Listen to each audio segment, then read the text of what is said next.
Hello everyone and welcome to another video. Now this one's starting off a little bit different. You join us in the car on the way to the local boot fair. This is my sister. Yay!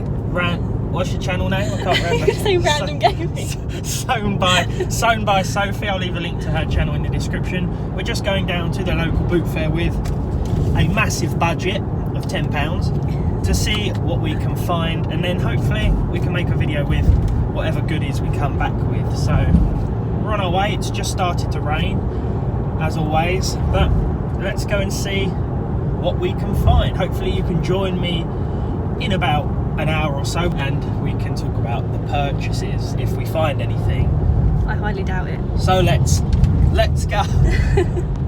So we've just got back from the boot fair, and as you can see, I have come away with 2 monitors. Now I would have liked to get equal size monitors that were of the same aspect ratio, but unfortunately you have to work with what's there. I managed to pick this bigger monitor up for a couple of pounds, and then this one was £1. So we've got £3 worth of HP monitors. Now these are generally quite good in my experience. They come with a lot of HP pre-built small form factor systems, or they did years ago, and they've got pretty good displays to them, pretty sharp. So I was quite happy with that purchase. I didn't really go there expecting to buy monitors, but for a couple of pounds, well, I couldn't resist. But I got them home and then thought, why not fire up Flight Simulator or something like that and see what a £3 dual monitor setup can do. And obviously it's going to look a bit funny because one monitor is a square and one is a rectangle, or in more technical terms, one is 16:9 aspect ratio and one is 4:3. So yeah, it's going to be a little bit different, but for £3 you can't really go wrong, can you? Before we get into the game, there's a couple of things we need to do, or one thing we need to do to set it up. Right now I'm using an NVIDIA GTX 1050 Ti, so I'm going to go into the NVIDIA control panel here and make sure that both of our monitors work in Flight Simulator, because otherwise it will just display on one screen. There's a setting here, if we zoom in a little bit here, that says Configure Surround and PhysX. You click on that, click on the Span Displays with Surround here, and click Apply. Both monitors should detect like this, and then you can go down to this little display box here, select both of the model monitors, click Enable Surround.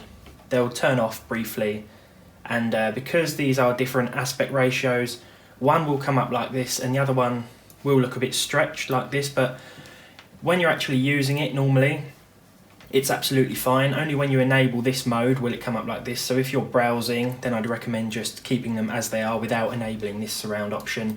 But when it comes to running the game, you can enable the surround option for a better experience. Obviously, it's still going to look a little bit different in terms of the resolution when we're in the game, but £3, mate. £3, can't complain.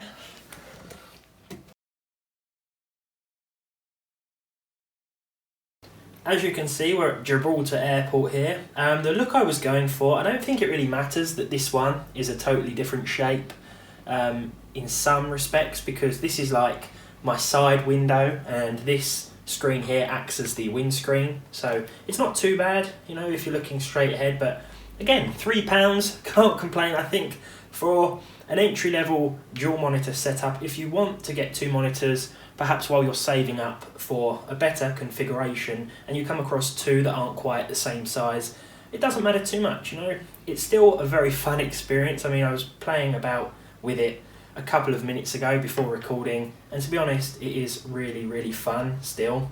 It can give you a bit of a headache at first, I found, but you know, that might just be because I haven't got my massive glasses on. But let's accelerate a little bit and then take off, give you an idea of what this is like.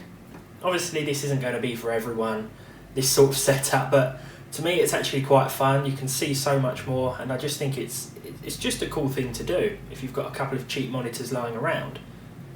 Right, it's almost time for takeoff.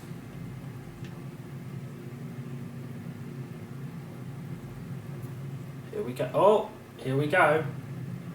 Bit of a bumpy takeoff there, but we are away. Very nice. out the side window view. As you can see, let's take a look at the other side. Lovely blue seas there. Make a quick bank around this corner. This is actually really fun with two monitors like this. There we go.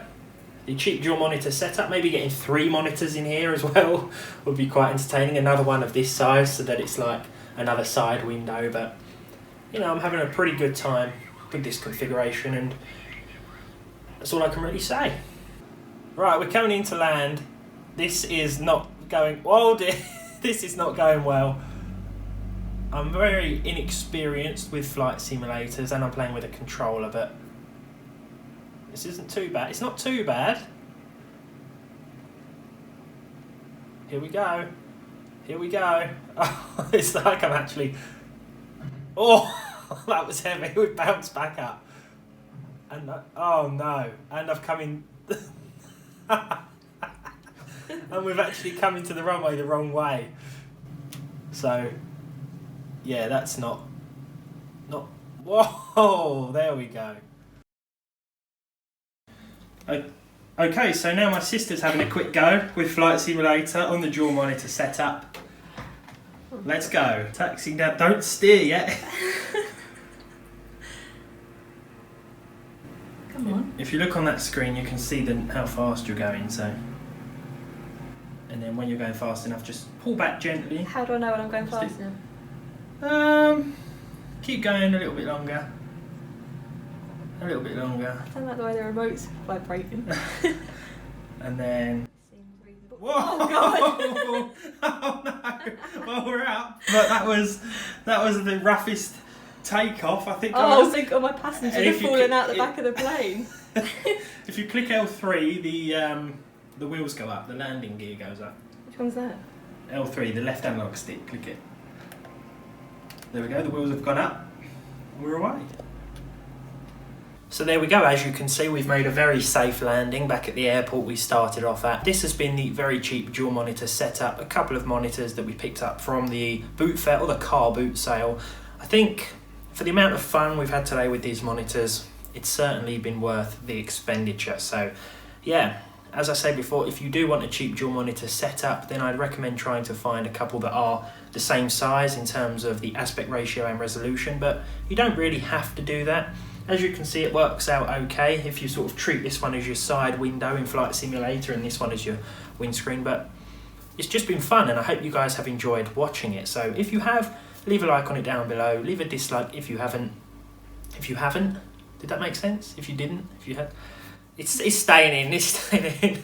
Let me know your first dual monitor setup, what monitors you used, if you did ever own or have owned or do own a dual monitor setup, in the comments below. Subscribe to the channel if you haven't done so already, and be sure to let me know what you think of my setup as well. Thank you, and I'll see you all in the next one.